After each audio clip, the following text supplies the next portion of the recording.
LB Inc. is considering a new plant in the Netherlands. The plant will cost 26 million euros. तो एक company है LB Inc. करके, ये Netherlands में एक प्लांट जो है वो सेटअप करना चाहती है जिसका कॉस्ट आएगा 26 मिलियन यूरोस। तो जो हमें जो कॉस्ट बता रखी है ये मिलियन यूरो में बता रखी है।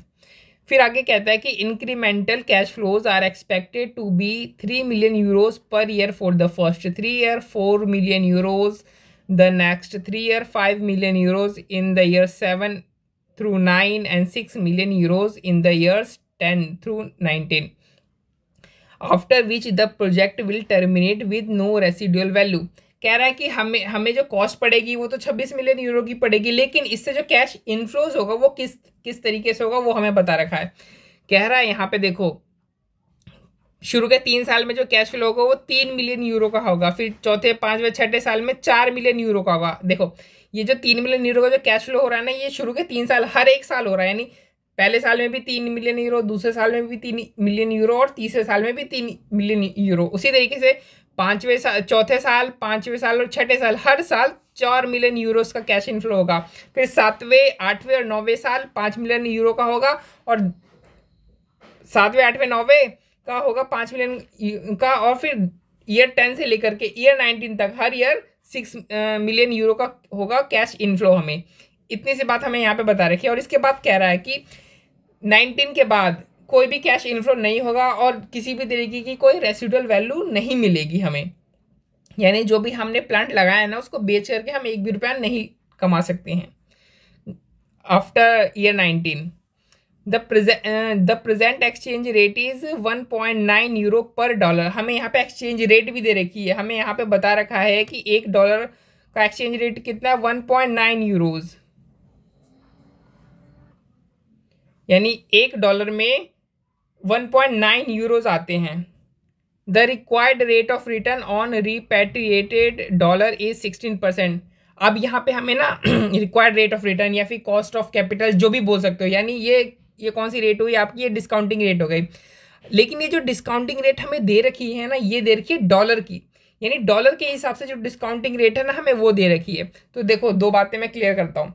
सबसे पहली जो इन्होंने कैश फ्लोज दे रखे हैं वो सारे का सारा कैश फ्लोज हमारा यूरोज में है, ठीक है, और जो हमें डिस्काउंटिंग रेट दे रखा है वो हमें डॉलर का डिस्काउंटिंग रेट दे रखा है। तो ये दोनों आपस में एक दूसरे के साथ कंपेटिबल तो है नहीं, तो या तो सारे कैश फ्लोज को आप डॉलर्स में कन्वर्ट कर लो, एक्सचेंज रेट यहाँ पे आपको दे रखा है इस एक्सचेंज रेट का यूज करके, या फिर ये जो डिस्काउंटिंग रेट है इसको आप क्या कर लो, यूरो में कन्वर्ट कर लो, ठीक है। तो आईसीआई ने इस सवाल में क्या किया है, आईसीआई ने जो कैश फ्लोज है ना, कैश फ्लोज को ही आईसीआई ने डॉलर में कन्वर्ट कर दिया है, ठीक है। यानी आईसीआई ने कौन सी जो अप्रोच है फॉलो करी है, आईसीआई ने फॉरेन करेंसी एक अप्रोच होती है वो फॉलो करी है। अगर ICI home currency approach follow करती तो होम करेंसी क्या है, यूरो, तो ये लोग क्या करते हैं, इसको जो डिस्काउंटिंग रेट है ना इसको भी यूरो में कन्वर्ट कर देते हैं। लेकिन इन्होंने चूंकि फॉरेन करेंसी अप्रोच फॉलो करी है इसलिए ये क्या कर रहे हैं, जो यूरो है इसको डॉलर में ही कन्वर्ट कर दे रहे हैं और फिर सारा पूरा नेट प्रेजेंट वैल्यू निकाल करके डिसीजन लेंगे, ठीक है। अब फर्स्ट पॉइंट क्या है, ए पॉइंट क्या कहता है, ए पॉइंट कहता है कि if the exchange rate stays at 1.9 what is the projects net present value.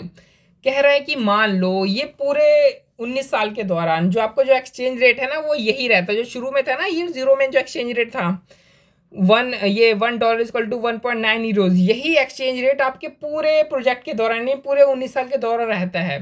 तो ऐसा मानते हुए आप बताओ कि ये जो प्रोजेक्ट है फीजिबल है कि नहीं है, इसे लेना चाहिए कि नहीं लेना चाहिए। तो देख लेते हैं कैसे पता चलेगा कि प्रोजेक्ट फीजिबल है कि नहीं है। जैसी बात हम एनपीवी देख लेंगे, अगर एनपीवी हमारा पॉजिटिव आ रहा होगा यानी नेट प्रेजेंट वैल्यू अगर पॉजिटिव आ रहा होगा यानी हमें कैश इनफ्लोज मिल रहा होगा तो हम प्रोजेक्ट है वो उसको एक्सेप्ट कर लेंगे। लेकिन अगर हमारा एनपीवी नेगेटिव आ रहा होगा तो हम उसको एक्सेप्ट नहीं करेंगे। तो ठीक है, तो ये कॉलम है आउटफ्लोज की, आप देखोगे तो ईयर 0 पे ही यानी शुरू में ही बिगनिंग में ही ईयर 1 के बिगनिंग में ही यानी ईयर 0 पर ही क्या हुआ, हमारा 26 मिलियन यूरो का क्या हो गया, हमारा कॉस्ट पड़ गया, ठीक है। अब 26 मिलियन यूरो का अभी हम क्या देख रहे हैं, आउटफ्लो को देख रहे हैं, सिर्फ आउटफ्लो को। तो 26 मिलियन यूरो का जो है वो हमारा कॉस्ट पड़ गया और $1 इक्वल टू 1.9 यूरोज होता है। यानी अगर हम यूरो को अगर डॉलर में कन्वर्ट करें तो हमें क्या करना पड़ेगा, डिवाइड करना पड़ेगा, है ना। 26 million euro divide by 1.9 euro, तो यानी इसमें कितने डॉलर हो जाएंगे, तो $13.68, यानी डॉलर्स में जो कॉस्ट आई प्रोजेक्ट की वो कितनी आई 13.68, यूरो में कॉस्ट आई 26 की और डॉलर्स में कॉस्ट आई $13.68 मिलियन डॉलर्स की। अब चूंकि जो कैश आउटफ्लो हुआ है ये ईयर 1 के बिगिनिंग में ही हो गया है, यानी ईयर 0 में ही हो गया है, तो इसका प्रेजेंट वैल्यू क्या हो गया, इसका प्रेजेंट वैल्यू तो इतना ही होगा ना, ये किसी ईयर एंड पे थोड़ी हो रहा है, ये तो अभी हो रहा है और अभी इसकी प्रेजेंट वैल्यू क्या होगी, जो इसकी वैल्यू वही अभी इसकी प्रेजेंट वैल्यू होगी। इसलिए हम क्या करेंगे, इसको 1 से इंटू कर देंगे, तो इसकी प्रेजेंट वैल्यू अभी कितनी आ गई, यानी प्रेजेंट वैल्यू ऑफ जो कैश आउटफ्लोज है वो कितनी होगी 13.68 मिलियन डॉलर्स। अब इनफ्लोज को देख लेते हैं कि इनफ्लोज कितने हो रहे हैं, फिर इन दोनों आउटफ्लो इनफ्लोज को कंपेयर करके देख लेंगे हम लोग कि प्रोजेक्ट फिजिबल है कि नहीं है। तो अब इनफ्लोज देखते हैं, तो शुरू के कह रहा है कि शुरू के 3 साल हर साल आपको 3 मिलियन यूरो का इनफ्लो होगा, और चौथे 5वें 6ठे साल में 4 बिलियन का, इस तरीके से 7वें से 9वें ईयर में 5 बिलियन यूरो का इनफ्लो होगा, और 10वें से 19वें साल तक 6 मिलियन यूरो का इनफ्लो होगा हर साल। ठीक है, तो अब हम इसको क्या करेंगे, हम इसको डॉलर्स में कन्वर्ट कर लेंगे। तो इसको हमने 1.9 से डिवाइड कर दिया, क्योंकि एक्सचेंज रेट तो हर पूरे कैश फ्लो पीरियड के दौरान सेम ही रहना है, तो उसको हमने जो है 1.9 यूरो से डिवाइड कर दिया, तो हमें डॉलर्स में पता चल गया 1.58 मिलियन डॉलर, 2.11 मिलियन डॉलर्स हर साल। ठीक है, लेकिन इसकी तो हमें प्रेजेंट वैल्यू निकालनी है। अभी देखो जो कैश इनफ्लोज है ये तो हमने डॉलर में निकाल लिया, लेकिन ये एक कोई प्रेजेंट वैल्यू 3 साल के एंड में, कोई 4 साल की, इस तरीके से करते करते 19वें साल तक के एंड की हमें जो है वो कैश फ्लोज मिली है डॉलर में, तो उसकी तो हमें अभी प्रेजेंट वैल्यू चाहिए। तो हम क्या करेंगे, इसको प्रेजेंट वैल्यू एन्युटी फैक्टर से जो है इंटू कर देंगे। तो देखो जो प्रेजेंट वैल्यू एन्युटी फैक्टर है पहले साल का, दूसरे साल का, तीसरे साल का, तो जो भी आ रहा है प्रेजेंट वैल्यू एन्युटी फैक्टर, हमने क्या किया, चूंकि कैश फ्लो सेम है इसलिए हमने इन तीनों साल का हमने प्रेजेंट वैल्यू एन्युटी फैक्टर का टोटल निकाल लिया और इसको कैश फ्लो से इंटू कर दिया। तो टोटल देखो ये रहा, प्रेजेंट वैल्यू एन्युटी फैक्टर छठे साल का, छठे साल नहीं 16% का निकाला हमने, 16% की दर से पहले दूसरे तीसरे साल का निकाल करके प्लस कर दिया, और जो भी कैश फ्लोज आ रहा था हर साल ये होना है ना कैश फ्लो, तो इसको हमने इंटू कर दिया। तो हमारा जो पहले दूसरे और तीसरे साल का जो कैश इनफ्लो हो रहा है उसके प्रेजेंट वैल्यू हमें निकल गया। इसी तरीके से चौथे, पाँचवें, छठे साल का जो भी प्रेजेंट वैल्यू इनटू फैक्टर हुआ उसको हमने प्लस करके क्या कर दिया, उनके जो ईच ईयर के जो कैश इनफ्लोज है उसको इंटू कर दिया, तो हमें उसकी प्रेजेंट वैल्यू निकल गई। इसी तरीके से देखो हमने सबकी इन प्रेजेंट वैल्यू निकाल ली, प्रेजेंट वैल्यू इनटू फैक्टर से मल्टीप्लाई करके, तो कितना आ गया, टोटल जो कैश इनफ्लोज आया वो हमारे पास 13.02 मिलियन डॉलर्स का आ गया।